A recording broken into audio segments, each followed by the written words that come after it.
So, you think being king is easy? Well, it probably is, but not all the time. Here are a few of the struggles faced by King Charles III. As the oldest child of Queen Elizabeth II and Prince Philip, King Charles immediately became heir to the British throne upon his birth on November 14, 1948. While many will presume that being born into the royal family would be an immense privilege, Charles dealt with huge expectations from the outset, and the presumption that he would one day become king always loomed large. In a Time article published in June 1969, Charles discussed how he felt about his future role, saying, "I think it's something that dawns on you with the most ghastly, inexorable sense. I didn't suddenly wake up in my pram one day and say, yippee, you know?" He also revealed that he dreamed of having a number of rather normal occupations when he was a child, from being a train engine driver to becoming a sailor. Charles explained, "When I started shooting, I thought how marvelous it would be to be a big game hunter. I went from one thing to the other until I realized I was rather stuck." King Charles reportedly faced challenges in his relationships with both of his parents. Prince Philip and Queen Elizabeth apparently worried that their son wouldn't make a suitable king, particularly as he was often ill as a child. Prince Philip allegedly considered Charles to be too emotional and weak, which led to the young prince being sent away to boarding school when he was just 8 years old. Charles's biographer, Jonathan Dimbleby, later spoke about the future king's relationship with Queen Elizabeth and the idea that Prince Philip would bully Charles when he was a young boy. He told Vanity Fair, "Observing friends were also frustrated by the failure of the child's mother to intervene by protective word or gesture. She was not indifferent so much as detached, deciding that in domestic matters she would submit entirely to the father's will." While Dimbleby noted that parenting was very different when Charles was growing up, it's hard not to wonder if he struggled during his childhood, particularly when it came to maintaining familial relationships. Being sent to boarding school at Gordonston in Scotland must have been quite traumatic for an 8-year-old Prince Charles. Not only was he now living a long way away from home, he also failed to mesh well with the other students. As well as being physically beaten up, Charles's bullies reportedly targeted anyone who tried to befriend the prince. This difficult life was only improved slightly on account of his status as a member of the royal family, meaning that he was allowed to leave school at the weekend to stay with family friends. Charles detailed his dislike of Gordonston in a letter to his mother. He wrote, "I hardly get any sleep in the house because I snore and I get hit on the head all the time. It's absolute hell." It seemed as if the foundations of all that we held dear in life had been torn apart irreparably. Lord Mountbatten is a highly controversial figure in British political history. He is believed by some to be a hero for his role in the Southeast Asian theater of World War II, but accusations of child sexual abuse levied against him in recent years have made him a villain to others. Mountbatten was also closely linked to the British royal family, being a great-grandson of Queen Victoria, Prince Philip's uncle, and a distant cousin of Queen Elizabeth. As a result, he developed a close relationship with the young Prince Charles. He even reportedly became known as Uncle Dickie to members of the royal family. Charles would say of Lord Mountbatten, "I admire him almost more than anybody else I know." Lord Mountbatten was killed during a bomb explosion while sailing in Ireland on August 27, 1979.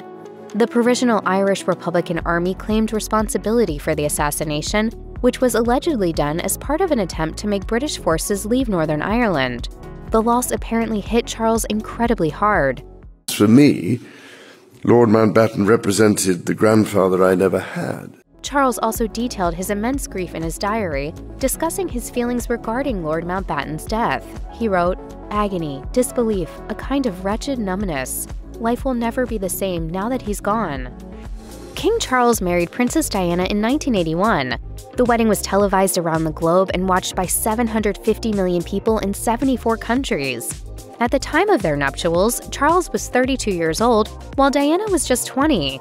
Having first met when she was 16 years old, Diana reconnected with Charles after turning 19, and the pair only met in person on 13 occasions before they got engaged. Well, I remember thinking what a very jolly and amusing and attractive 16-year-old she was.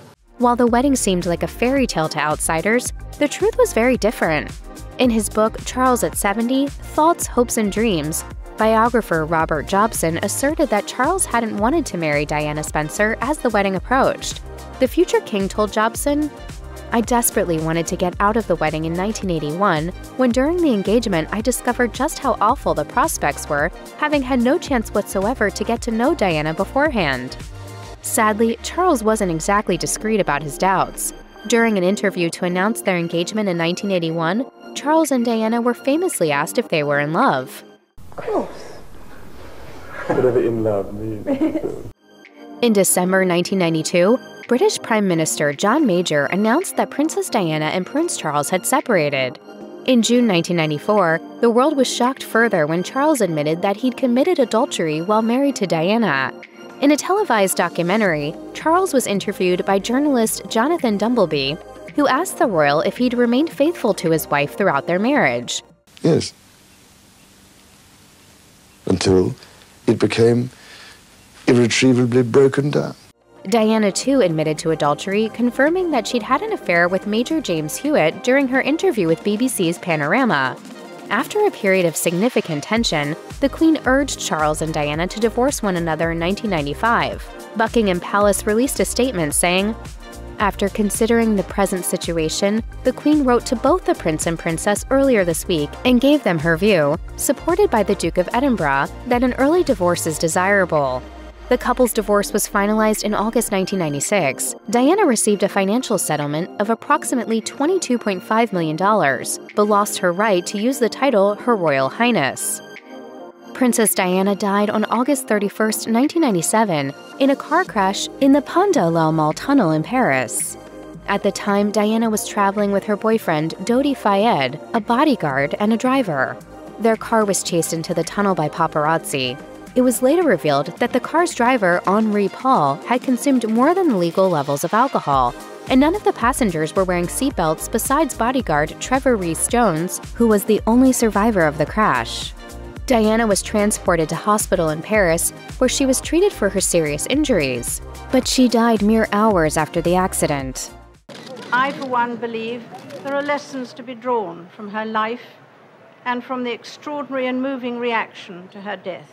Charles was at the Balmoral estate in Scotland with his sons when he was given the news about Diana's death. Author Tina Brown discussed Charles's reaction to the devastating news during the 2017 TV documentary Diana, 7 Days That Shook the Windsors. She said, "He was absolutely distraught. He fell apart. He knew instantly that this was going to be a terrible thing, that they will be blamed for the death of Diana."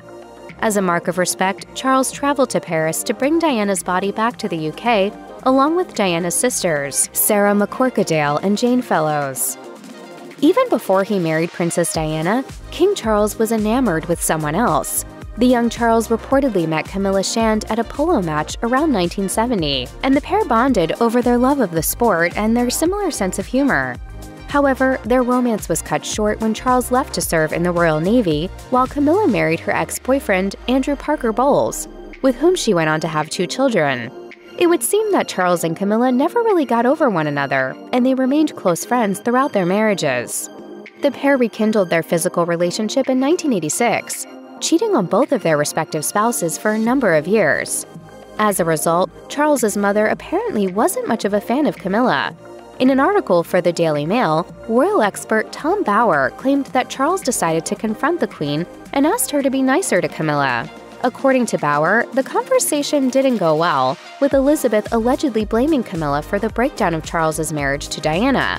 Having allegedly drunk several martinis, the Queen reportedly called Camilla that wicked woman, showing her intense disdain for Charles's partner. The Queen also allegedly asserted, "I want nothing to do with her." Charles's father, Prince Philip, died on April 9, 2021.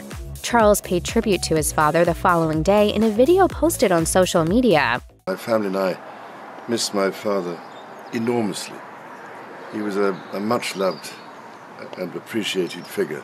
A funeral followed, in which then Prince Charles solemnly led the funeral procession alongside his sister Princess Anne. The following year, Charles said goodbye to his mother, Queen Elizabeth II.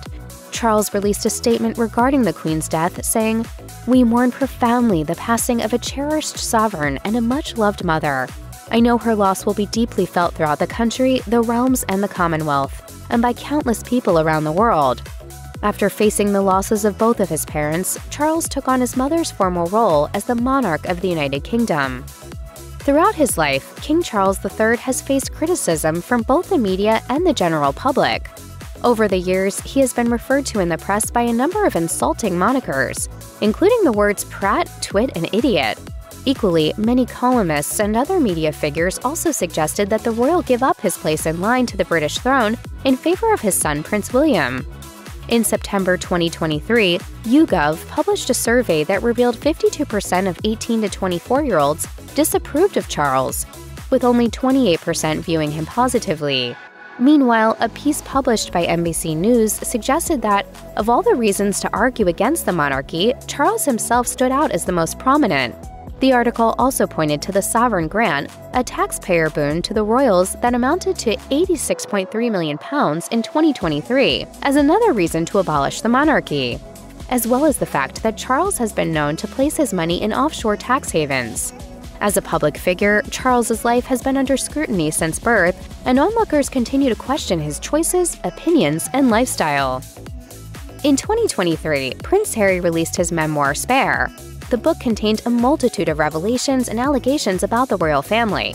Since stepping back as a senior member of the royal family and moving to California with his wife Meghan Markle, Harry has found himself somewhat estranged from his father, King Charles. They've shown absolutely no willingness to reconcile. According to The Mirror, Charles was particularly upset that his son would discuss personal family business with the general public and release details of their private lives to the press. Meanwhile, royal expert Robert Jobson alleged in his book Our King, Charles III, The Man and the Monarch revealed that Charles and Harry also fell out over money. Jobson wrote, Charles stopped taking the calls, however, after his son had sworn at him and repeatedly asked for funds in their tense calls. When the Queen asked him why, Charles told her that he was not a bank. To make matters worse, Harry wasn't invited to Charles's 75th birthday party, suggesting that there is still a rift between the pair. Whether or not Charles and Harry can repair their relationship remains to be seen.